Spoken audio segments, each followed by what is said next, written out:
What is up, everyone? Greetings from the Philippines. We have a breaking news to report today. But it is a good kind of breaking news that would make every Filipino proud and boost our national morale.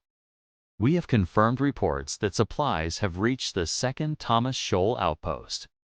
So what this means is that despite China's blockade, the Philippine government was able to successfully break through. This is something we all expected, right? That after China's aggressive moves in the West Philippine Sea, specifically at the Second Thomas Shoal, they will not be able to withstand the international pressure, especially from the United States, Australia, Japan, and other countries. And it seems like they are starting to backtrack. They are starting to send mixed signals because before they were saying that they will never allow any resupply missions to reach the Philippine Marines stationed at the Second Thomas Shoal. And now, all of a sudden, they're silent. Well, we don't know yet if this is already considered as a victory or defeat for China. But one thing is for sure, this is a clear indication that their threats are not really working.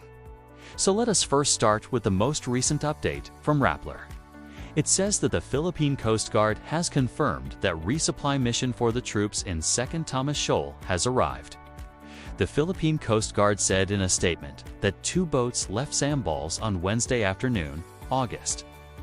One of the boats arrived in San Fernando, La Union, carrying 526 boxes of relief goods and 5 drums of fuel at around 11:30 a.m. today, Thursday, September. These were turned over to the Philippine Marines stationed in the Second Thomas Shoal.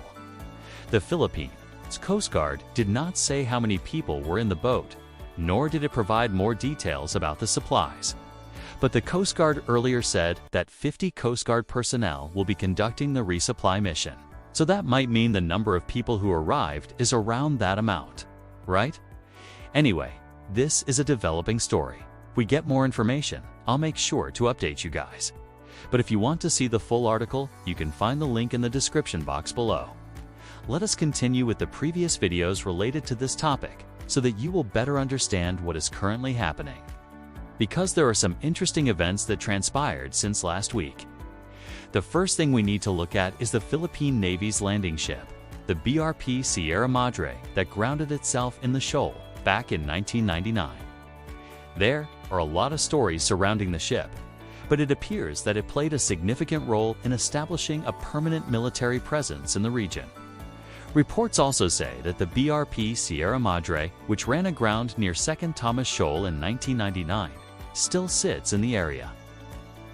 It remains firmly lodged in the shoal, as reported by the Philippine Daily Inquirer. The newspaper quoted former Navy Captain Gary Becha, who said that the ship's bow is embedded 20 meters deep in the sand. He said that salvaging the Sierra Madre would be difficult because it would take a long time and cost a lot of money. Now, based on this, we could possibly say that the BRP Sierra Madre is the reason why we were able to stay in the shoal for so long. Even though it has been 24 years since it ran aground, it still serves as a physical structure where we can build upon. That is why the BRP Sierra Madre is an important part of our defense strategy in the region. Now, let's fast forward to September.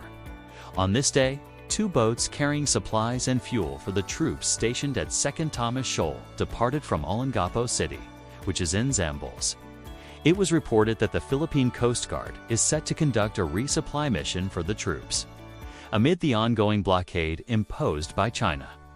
According to Lieutenant Commander Cheryl Tindog of the Philippine Coast Guard in Region 3, 2 boats with 50 Coast Guard personnel left the shore at around 4 p.m. on Tuesday, September 4th, for the resupply mission. Despite the choppy waters and inclement weather, the PCG said the boats safely docked at Second Thomas Shoal early Thursday morning, September 5th, and offloaded the supplies and fuel.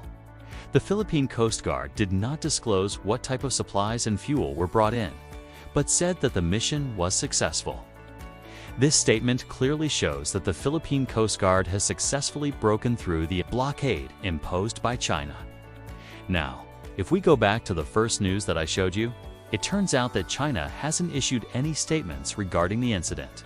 Perhaps they are waiting for a perfect timing to release a statement, or maybe they are still strategizing.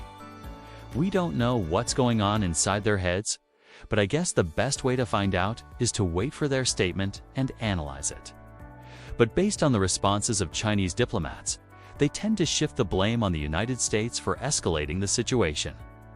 So, I'm pretty sure their statement will contain phrases like the Philippine government should not allow foreign vessels to enter the area. They should stop provoking China, and so on.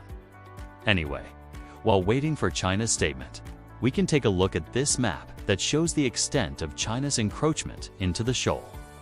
As you can see, the Philippine boats only managed to approach the shoal from the west side. This is probably due to the fact that China has surrounded the area with maritime militia and Coast Guard vessels. And if we zoom in, we can see that there are many islands owned by the Philippines that China is encroaching on.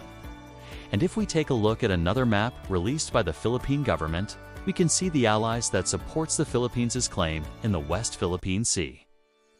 Unfortunately, the map does not include the latest developments in the region. But one thing is for sure, the Philippine government will use its diplomatic win to strengthen its case against China. In fact, just recently, the Philippine Department of Foreign Affairs has announced that they are staking 3 trillion pesos, or around $50 billion US, en route to further protect the West Philippine Sea, under Republic Act 11475, also known as the Coast Guard and Maritime Safety Act. The Philippines is allowed to avail itself of the compulsory dispute settlement mechanism under Annex 7 of the United Nations Convention on the Law of the Sea, otherwise known as UNCLOS. The law allows the Philippines to take appropriate measures, including unilateral, executive, legislative, and judicial acts to protect its sovereign rights and jurisdiction in the West Philippine Sea. In fact, the Supreme Court has already affirmed the Philippines' sovereign right to exploit the natural resources in the West Philippine Sea, and the parties concerned must be made to respect this sovereign right. The state may also call upon the citizens to resist any threat to national security. So basically, the Philippine government is trying to stake its claim in the West Philippine Sea, and this includes the exclusive economic zone, which covers the entire Second Thomas Shoal. So even if China tries to block the area, the Philippine government will still do everything in its power to protect its territory. But let me ask you, what do you think?